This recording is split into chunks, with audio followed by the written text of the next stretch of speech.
नमस्कार। शब्द विन्यास में आपका स्वागत है। आज हम सुश्री उषा प्रेमवदा जी द्वारा रचित उपन्यास 55 खंभे लाल दीवारें का द्वितीय भाग सुनेंगे। तो सुनना प्रारंभ करें। कृष्णा मौसी को सुषमा से बड़ा प्यार था। वह कानपुर आई तो सुषमा की गर्मी की छुट्टियां थीं। मौसी हर रोज़ एक नई सुंदर साड़ी निकालकर पहनती। सुषमा आई तो वह झट बोली, वायल दे दो तो कढ़वा दूंगी। ऐसी बढ़िया कढ़ेंगी कि तुम्हारी सहेलियां भी देखती रह जाएंगी। अम्मा ने अपनी राय दी, एक नीरू के लिए भी कढ़वा देना। साल 6 महीने में उसकी शादी होगी तो काम आएगी। कृष्णा मौसी ने आश्चर्य से कहा, तो क्या दीदी सुषमा को कुंवारी रखोगी? इसका ब्याह नहीं करोगी जो अभी से नीरू के लिए दहेज जोड़ने लगी? अम्मा ने बड़े मज़े से उत्तर दिया, तुम जानो कृष्णा, सुषमा की शादी तो अब हमारे बस की बात रही नहीं।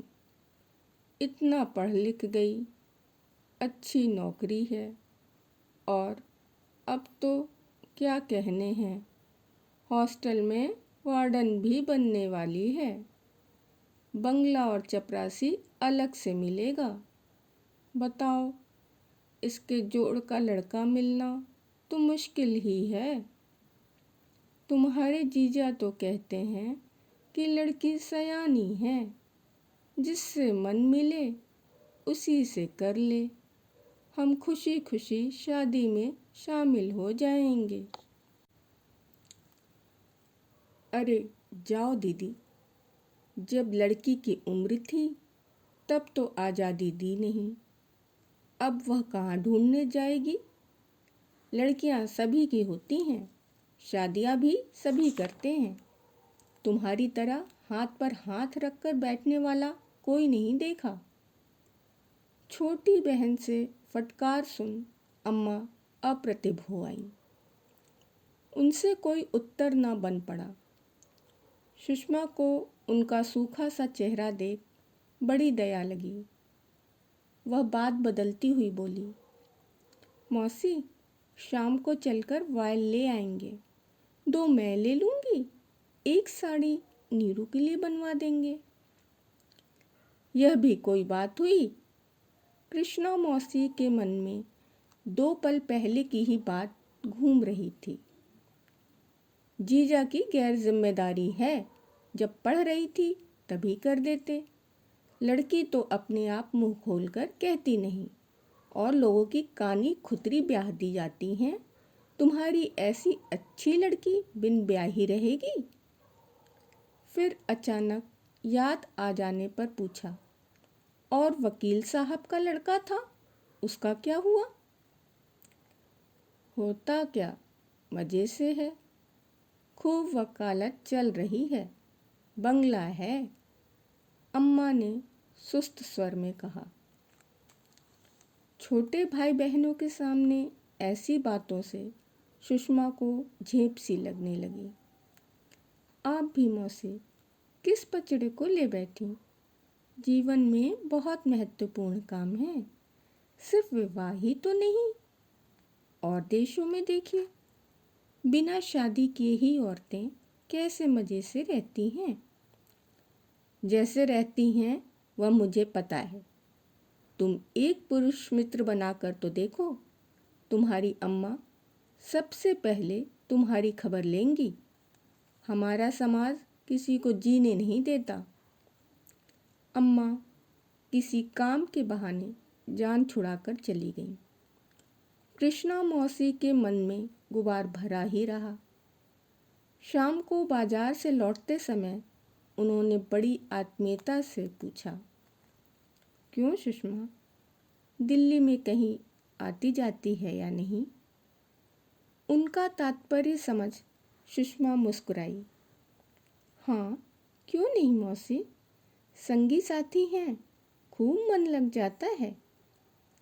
मौसी सुषमा की ओर झुककर बहुत गोपनीय बात कहने के से स्वर में बोली, कुछ अपने बारे में भी सोचा सुषमा? यह भाई बहन किसी के नहीं होते, सब अपने अपने घर के होंगे। आज की दुनिया में कौन किसका होता है?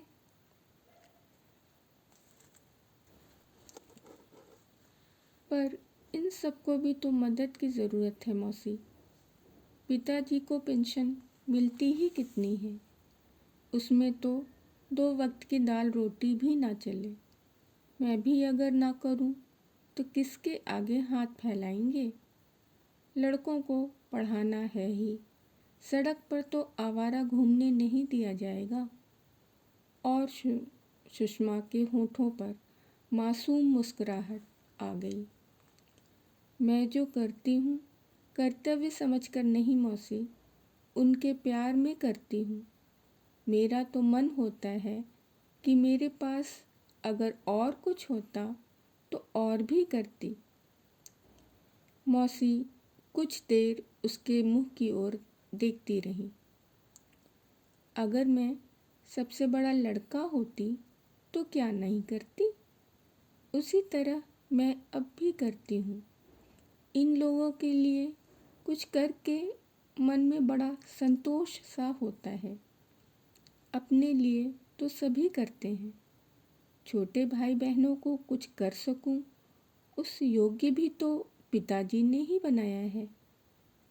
सो तो ठीक है, पर मेरा कहना है कि अपनी भी कुछ फिक्र करनी चाहिए। सुषमा चुप रही।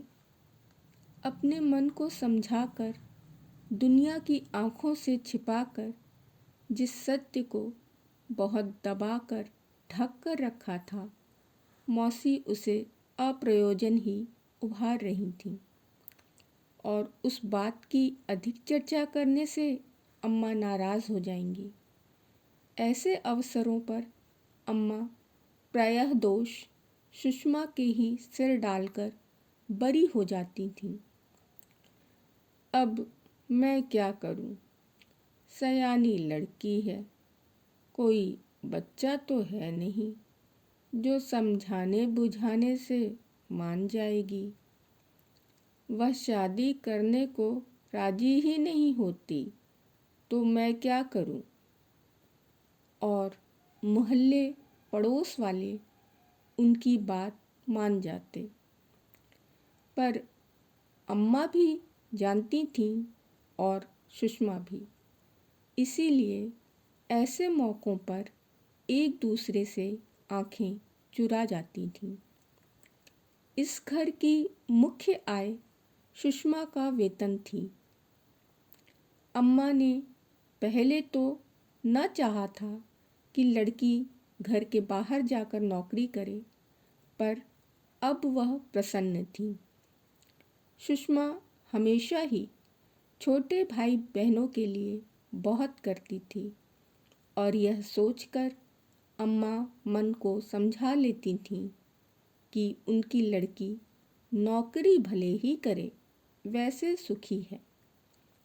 सुषमा को अपनी माँ की यह दोहरी फिलॉसफी अब भी कभी कभी खटकने लगती थी। घर में माँ का ही शासन चलता था। पिता अस्वस्थ रहते थे, पक्षाघात से पीड़ित। सुषमा माँ से अधिक पिता के निकट थी। माँ अब सुषमा की ओर से निश्चिंत थी। उनका सारा ध्यान अब छोटे बच्चों पर केंद्रित था। सुषमा प्रायः उपेक्षित सा अनुभव करने लगती थी। वह चाहती थी कि माँ उसके जीवन में आ गए बिखराव को कुछ तो समझने का प्रयत्न करे। कई सप्ताह बीत गए। कृष्णा मौसी का न और कोई पत्र आया, न उसकी साड़ियाँ। सुषमा इतनी व्यस्त रही कि उसे मौसी को पत्र डालने का अवकाश भी ना मिला। हॉस्टल की सारी बेतरतीबी में व्यवस्था लाने में ही उसका सारा समय निकल जाता। नौकरों के आपसी झगड़े, लड़कियों की विविध समस्याएं, मेट्रन की परेशानियां, यह सब उसका अधिकांश समय ले लेती। उधर कॉलेज में नए एडमिशन, लड़कियों के लिए ट्यूटोरियल तय करना, ये सब भी कुछ कम झंझट ना था। अध्यापिकाएं जिन घंटों में ट्यूटोरियल लेना चाहती, उनमें लड़कियां खाली न होती। सभी को घर भागने की जल्दी रहती। जो देर में घंटे निश्चित हुए, उन्हें लेने में सभी हील हवाला करने लगी। मिस कृपलानी अपने डैडी के साथ लंच लेना पसंद करती थीं। मिसेस अग्रवाल की आया 1:30 बजे छुट्टी पर चली जाती थी। उन्होंने पहले कह दिया, मैं तो भाई 3rd पीरियड के बाद रुकूंगी नहीं, बेबी बहुत रोती है। बाद में मीनाक्षी ने झुंझला कर कहा, नौकरी है कि घर की खेती, बेबी का ख्याल है तो घर बैठें। सुषमा ने उसे शांत किया। किसी तरह क्लासों का बंटवारा हुआ। 1 बजे के बाद क्लास जो भी थे, सुषमा के पल्ले पड़े। बाद में मीनाक्षी ने कहा, सब तुम्हारी भलमनसाहत का फ़ायदा उठाते हैं। तुम बहुत उदार हो सुषमा। अरे बेबी है तो रोए, हमारे बेबी नहीं है तो वक्त बेवक्त हम ही काम में लगे रहें।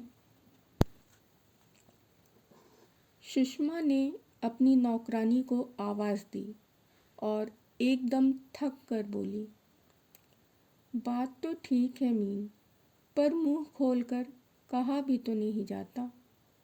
मैं तो कभी कभी ज़िंदगी से आजिज़ आ जाती हूँ।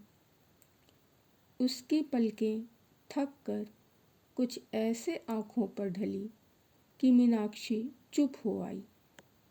फिर आहिस्ता से बोली, सुषमा, तुम्हें तो शादी कर लेनी चाहिए।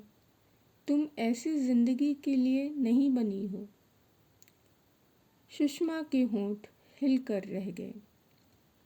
उसने माथे पर हाथ फेरा और उठकर बैठ गई। चलो चाय पिए। किसे क्या करना चाहिए, यह तो बड़ा विवादास्पद विषय है। बोलो, चाय के साथ क्या खाओगी? कैंटीन से कुछ मंगा लूँ? खाने के मेज पर चाय के बर्तन रखकर सुषमा ने नौकरानी को पुकार कर कहा, भौरी, आज चाय इसी कमरे में पिएंगे। मीनाक्षी ने पास पड़ी एक अंग्रेजी की पत्रिका उठा ली और उसके पन्ने उलटने लगी। सुषमा ने अपना कमरा बहुत सुरुचि से सजाया था।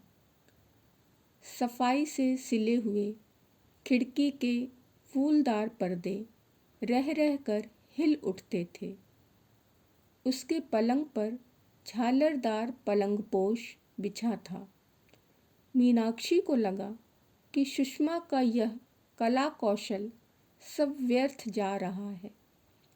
सुषमा के गोल मटोल बच्चे हों जिन्हें वह कढ़ी हुई फ्रॉकें पहनाए। अवसर आने पर वह बहुत स्नेहपूर्ण और कुशल माँ बनेगी, इसमें मीनाक्षी को संदेह न था। भौरी ने चाय की ट्रे लाकर रख दी। शेष उपन्यास हम अगले अंक में सुनेंगे। सुनने के लिए धन्यवाद।